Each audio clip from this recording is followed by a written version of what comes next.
Come join me on my second channel, Jaguar Gator 8, where we'll talk all things college football. New video drops every Monday at 6 p.m. Eastern. Click the card in the upper right corner to watch the latest video.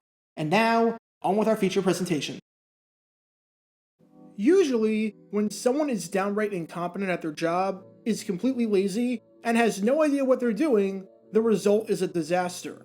You have people complaining, and rightfully so, about how bad they are at their job, and how they got screwed over as a result of your actions. And there have been plenty of videos I've done in the broadcasting realm on this channel about that, where a station manager has no clue what they're doing with regards to picking a football game to air for their channel. You had the case at the end of the 1982 season in Detroit, where NBC just flat out forgot that football was on, and forgot to show a game. You can learn more about that debacle by clicking the card in the upper right corner. You had the case in 1986 in Philadelphia, where NBC decided not to air an NFL game, and instead decided to air a sports movie against actual live sports. You can learn more about that disaster by clicking the card in the upper right corner. Usually, moves like this backfire. But in 1987, the CBS affiliate in Indianapolis made a mistake strictly because of incompetence and apathy. They made a mistake and went with what seemed like a worse decision, on the basis of, yeah, we just didn't really feel like it. And the crazy part? It actually worked. Somehow, CBS being completely apathetic and bad at their jobs turned out to be the better alternative than if they actually did what they were supposed to do. This is one of the rare times where being lazy and where being incompetent actually paid off. And this is the story behind one of the greatest broadcasting mistakes in the history of the NFL on CBS. Before I talk about the incident in question, we need some context to understand how the broadcasting rules work, and in particular, how they worked for Indianapolis back in 1987. In 1987, if you were in an NFL city and the team in your market was playing at home, then you did not get a doubleheader. You got 2 games, with one on each network, and with the 2 games airing at different times, since NFL rules mandated that you show continuous coverage for 6 hours from 1 o'clock Eastern to 7 o'clock Eastern. And per NFL rules, you had to show the team in your home city if the game was sold out. NBC had the rights to the AFC package of games, and CBS had the rights to the NFC package of games. This meant that for Week 12 of the season, when the Indianapolis Colts played the Houston Oilers at home at the Hoosier Dome at 1 o'clock, NBC would have to show that game. And by default, this meant that CBS would have to show a 4 o'clock game. With that as the plan, the CBS affiliate in Indianapolis, knowing that they would have to show a late game if the Colts game sold out, was set to air the NFC East matchup between Washington and the New York Giants. It's not like CBS had many options. There were only 2 games at that 4 o'clock time slot as part of the NFC package, so it was a 7-3 Washington team leading the division against the defending Super Bowl champion, or a battle between the 4-6 Buccaneers and the 3-7 Rams. Gee, that's a tough call. However, a wrench was about to be thrown into that plan, because as it turned out, NBC could not show the Colts-Oilers game in Indianapolis, because the game was not sold out. You see, per NFL rules back in 1987, a game had to be sold out within 72 hours of kickoff, which in this case meant that for the game on November 29th, it had to be sold out by Thanksgiving, so November 26th. If it wasn't sold out by that point, then the game was blacked out, and the network would have to air another game. There were a few policy reasons for this rule, but the main one was to incentivize people to go to the games and not just watch on TV. And the Colts were unable to sell out the 60,000-seat Hoosier Dome for this game. In fact, they didn't come all that close, as less than 55,000 people attended, so you can imagine what the sales were like 72 hours beforehand. It makes sense why they couldn't sell out. There was still frustration over the strike that took place earlier in the season. They were coming off of an embarrassing 24-0 loss to the New England Patriots, and in their last 16 home games, excluding the scab games, they were just 3-13. Regardless, just like every other game they had in 1987, minus the season opener against the Cincinnati Bengals, this game between the Colts and the Oilers would not be shown on local television. The Colts dominated 51-27 and played by far their best non-scab game of the season. But if you were in Indianapolis and you weren't at the Hoosier Dome, then you couldn't watch. Now, the bad news for CBS with all of this is that this didn't change anything about the doubleheader. Those rules still applied. Indianapolis was still only getting 2 games, with one on each network. The NFL was smart and knew that you couldn't exploit the loophole by having the game get blacked out and then receive an additional game in the process. The good news, however, was that CBS had the doubleheader that week in all applicable markets, which meant that, in markets where they can't air a doubleheader, like Indianapolis, they can pick whatever game they want to. They have first dibs. In other words, CBS was no longer restricted to just the 4 o'clock time slot.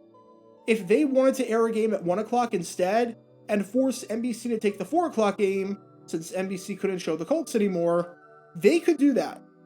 And the logical choice for CBS was to take out the game between Washington and New York and replace it with the NFC Central rivalry between the Green Bay Packers and the Chicago Bears. There were a ton of reasons why everyone thought that the CBS affiliate in Indianapolis was going to do this. Number one, by this point in the 80s, Indianapolis was still seen as Bears country to an extent, as there was a large contingency of Bears fans in the city. The Bears were only 3 hours and roughly 180 miles away, and before Indianapolis got the Colts in 1984 after they moved from Baltimore, Indianapolis got just about every single Chicago Bears home game. They were the closest NFC team. People from that generation grew up on the Bears, so they still had a really big fan base over there. Number two, the Bears were really good. They were the best team in football. Through 10 games in 1987, they were sitting at 8-2, which was the best record in the league. They had the best offense in the NFC, having scored 276 points, and had the second best offensive football, only 2 points back of the Cleveland Browns at 278. They had the best defense in the NFC, having allowed just 170 points for an average of 17 points per game, and the third best defensive football behind Cleveland and Indianapolis. They had the best point differential in the NFC at plus 106, and only trailed the Browns for the best point differential in football. And at Soldier Field, where this game was being played, they were nothing short of dominant. Excluding the strike but including the playoffs, in their last 23 games played in Chicago, the Bears were 20-3, winning a whopping 87% of the time. And this game had absolutely massive implications on the playoff picture. The Bears were tied with the 49ers for the number 1 seed, and were only 1.5 games up on the division lead, as the Vikings were right behind them at 7-4 following their overtime win on Thanksgiving against the Dallas Cowboys. So the Bears needed this one to keep their cushion on the division. And the Packers needed this one too. They were 4-5-1, and if they lost this game, their playoff hopes were dead in the water. Compare that to the New York-Washington game, which didn't mean too much, and it was like night and day. Washington was 2.5 games up on the division following Dallas's loss on Thanksgiving, so they had it all but wrapped up barring a collapse. And New York, thanks to some awful play during the strike, was 3-7, was one of the worst teams in football, and was out of the playoff hunt. So for Wish, the CBS affiliate in Indianapolis, the decision seemed rather obvious, right? Because the Colts game is blacked out, and you now get to pick a 1 o'clock game if you want, you get to choose a game that has more meaning, and features a team that is widely supported in the city, and at least at this point back in the 1980s, was on par with the hometown Colts in terms of popularity, or more. However, to the shock of a lot of people, and to the anger of a lot of people, they didn't air the Bears game, instead opting to keep their original 4 o'clock game between New York and Washington. Seems like a rather bizarre decision, doesn't it? There doesn't really seem to be any incentive for CBS to do this. But Diane Agin, the program manager for the CBS affiliate, had a good reason for not making the switch. Her reasoning? She didn't feel like it. Again, there has to be a good reason for why the CBS affiliate in Indianapolis didn't show the Bears, especially when she said that CBS has to be aware of the importance of the Bears in this market, and that the year before, when looking at the schedule for the most appealing games, the Bears were the winners every single week in terms of what game would draw the most attention. So why wasn't that the case here, even though Wish had all the bargaining and choosing power? As Agin said on why they stuck with the New York-Washington game instead of the Chicago-Green Bay game and calling an audible, "I left Wednesday for the holiday." Yep, you heard that right. The reason that Indianapolis didn't get to watch the all-important Bears game that Sunday was because the station manager was on vacation. At the time she left for vacation, The Colts game was the one supposed to be on NBC, leaving CBS's hands tied. However, when that game was blacked out, by the time Adjan found out about this, she was gone, and there was nothing she could do about it. She also complained that if she changed the games, it would be too hard. Okay, we need to take a step back here and realize how ridiculous that sounds. First off, there are certain businesses that can afford to take holidays off. A television station is not one of them. There are TV programs that run throughout the holidays, including live programs like football games and the news. It's not like CBS just goes dark for the holiday weekend. There are still decisions that you, as a company, have to make. And when so many people are depending on you, you can't just throw your hands up in the air and say, "Whoops, I'm on vacation." We'll talk about the football aspect of this in just a bit. But do you realize how insulting that is to every single person who works for your company that has to show up on the holidays and make those sacrifices? The news anchor that has to wake up at 3:30 a.m. to make it to the studio for the 6 o'clock morning news. The reporters who are out in the field and have to put together packages because news never takes a day off. The people operating the switchboards and the telephone lines, who probably heard a ton of complaints because of your incompetence. The people behind the scenes running the cameras. And here you are, with your excuse and your reasoning behind this being that you were on vacation. That is absolutely pathetic. And if I was an employee at that company, I'd be furious that this was the person leading the charge. But even from a football perspective, this makes no sense. It's not like the Colts game being blacked out was a surprise. Literally, their last 5 home games were blacked out. Everything except the season opener had been blacked out. 7 of their last 8 home games dating back to 1986 had been blacked out. You had prior evidence. You knew that ticket sales were lagging. This was not a surprise in the slightest bit. It's not like the NFL just made up these blackout rules on the fly. And it's not like the Colts game was even remotely close to selling out. Less than 55,000 people showed up to a game in a venue that holds over 60,000. So you can imagine that 72 hours beforehand, there were maybe 50,000 tickets sold. And you weren't going to come anywhere close to lifting this blackout, like you weren't the previous 2 months. If this was Pittsburgh or Chicago, where you expect the game to be sold out every week, then yeah, I could maybe understand this. But Indianapolis? Projecting this game to be sold out is about as bad of a projection as me making an independent movie that releases on the same date as a new Marvel movie and expecting the independent movie to gross more at the box office, although it might gross more than Lightyear. Plus, you didn't have a contingency plan at all? You didn't discuss for 1 second that if the Colts game got blacked out, that you were going to switch to the Bears game instead? Heck, you still could have taken the vacation! All you had to do was call up CBS in New York and the NFL and say, "Here's our plan for now. But if the Colts game gets blacked out, we want the Bears-Packers game at 1 o'clock instead." There! Boom! Done deal! One simple phone call consisting of 1 sentence gets you out of this mess entirely. Or you could have delegated the responsibility to someone below you. Literally, you just needed any plan at all.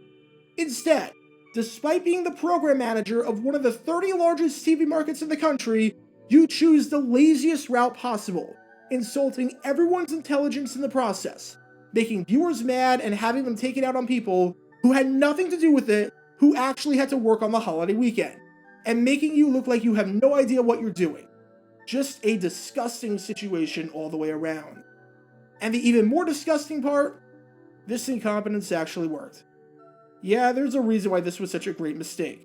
As because of CBS's incompetence, the fans in Indianapolis got a fantastic slate of games all the way around that were so much better than what would have happened if CBS did the non-lazy thing and actually flipped their game assignment. Let's start with what CBS wound up showing, which was the 4 o'clock game between New York and Washington.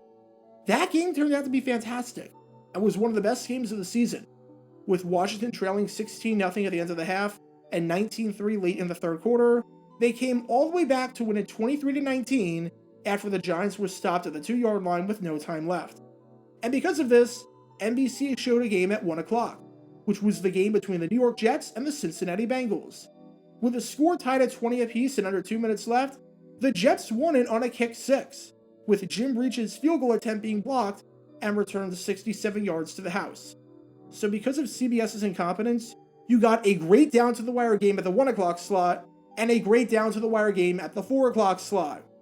If CBS did the thing that everyone thought and was pressuring them to do, which was show the Bears-Packers game, well, that game wasn't all that great.